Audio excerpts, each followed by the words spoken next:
Okay, so before we get on to the main part of the video, just a quick announcement that I've just dropped my very first Skillshare class.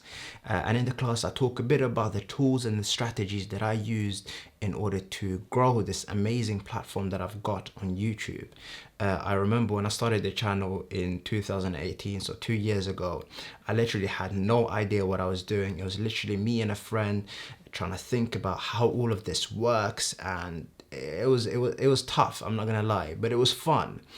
So I've made this course in order to save you time if you want to start a channel, and it's literally about everything I've learned in the last 2 years. So if you've got premium Skillshare membership, then great, you can access the course. But for those who don't have premium membership, you can still access the course for free. Just use the link in the description and it will give you 2 months premium membership for free. It's like a trial, and then just watch the course, gain all the benefits, and then you can cancel the membership after that if you'd like, or you can do whatever you want with it.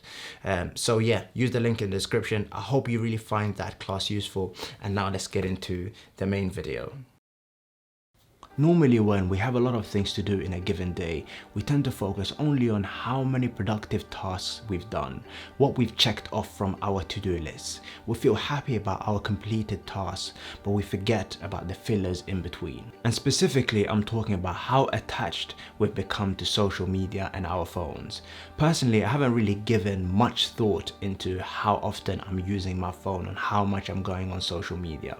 Usually I'm quite good at keeping it away when I'm doing something important, but once all of those tasks have been done and they're completed, then it's usually kind of a free reign and I just use it as much as I want, really. But ever since we've had to sit in our homes all day and not go into the office or to the library or to work, I've realized how impulsive my phone use has been. There was one point where I racked up 6 to 7 hours of screen time in one day, which is a bit of a madness if you ask me. It's literally like a full day's of work or a full shift. And what's interesting is that I don't really have like a craving to use my phone. I don't feel like I'm gonna have some type of withdrawal if I don't go on my Instagram for like a day. It's more as if it's become a habit. Now we get to the interesting part. I read a book last year called Hooked by Nuur Ali, and it discusses how companies go about purposely engineering social media products, services, and apps to almost have addicting features. They build them such that using the social media platform becomes part of our day-to-day habits. But in order to understand how we can de-hook and free ourselves from these marketing strategies, we need to understand how these strategies are applied and used in the first place. So I decided to give it a reread. The first thing to appreciate is that social media companies will capitalize on us becoming frequent users on their platform. So the more we use their app or the service, the higher the financial incentive on their part. And this is because of how the advertisement industry is working at the moment. See, the apps will analyze our general behaviors, how we browse the internet, what we search for, what types of things grabs our attention for longer periods of time. And this is all in order to have targeted advertisement that is personalized to us. So let me give an example, yeah? Have you ever searched for some type of item online, like some Adidas shoes or something? And you go on Facebook or Instagram and lo and behold, there's an advertisement that's popped out of nowhere with that very exact same shoe that you searched for. That is targeted advertisement in play. So understanding that these companies capitalize on us being hooked, how do they go about hooking us in the first place? Well, the author lays out a model which he calls the hook model, and it attempts to explain how this strategy works. And essentially, social media companies will take users through a series of steps such that with each completed cycle, using the app or using their service becomes much more habitual. But I want to focus on one particular aspect of this model, which is the trigger. So a trigger is a tactic that they will use in order to initiate a hook cycle until eventually it happens on its own. So basically create a habit. And there are two types of triggers. There are external triggers and there are internal triggers. External triggers are overt efforts in order to try and make us go back to those apps. For example, these days I rarely use Snapchat, but I've got it installed on my phone. And the other day I received a notification not telling me that I had received a message or that someone wanted to contact me. It was simply to notify me that so and so and a few people that I follow had recently posted on the story and that I might want to check in on what they're doing.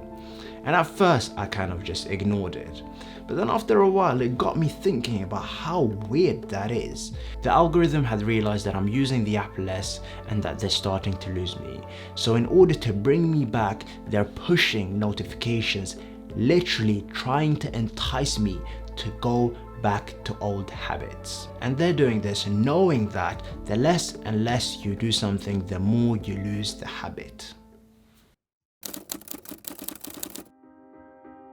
Once you've gone through multiple cycles of the hook model, you then start to associate using the app with internal triggers, such that you no longer need external ones in order to open the app. And the way this happens purposely is that the app or service will tap into and cater for our emotional needs, our needs for social connection with other people, or other internal itches like boredom or awkward situations. Going through multiple cycles of this allows a link to be formed between using the app and our emotions.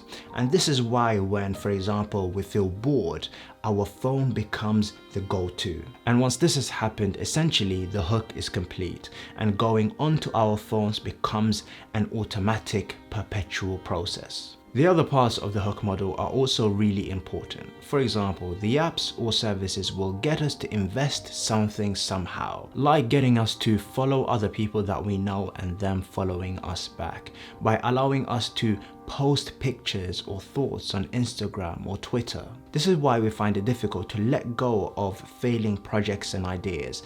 Our investment into it increases its value in our eyes. So then we move on to the golden question of this video. What can we do about it? And look, I'm not gonna preach something I don't do myself. Like, I go on social media for a decent amount. It's now kind of become part of my job, and I also find it quite fun to see all of the memes and the videos and the jokes on there. The bit that I don't like though is the attempt by the service or app to control my actions and get me to go on the app more and more, especially when it's not something that I wanted to do in a given time. I want to go on the app when it's reasonable for me to do that, not because I'm sitting in some awkward meeting or I've received a notification that someone's posted on their story. So what I'm doing now is I'm trying to break the cycle at the trigger stage, and I've deleted all of the apps including Instagram and Twitter and Facebook, and I only download them for short periods of time until I kind of delete them again. This means that whenever I have the internal trigger to go on the app, the barrier to entry has become much larger.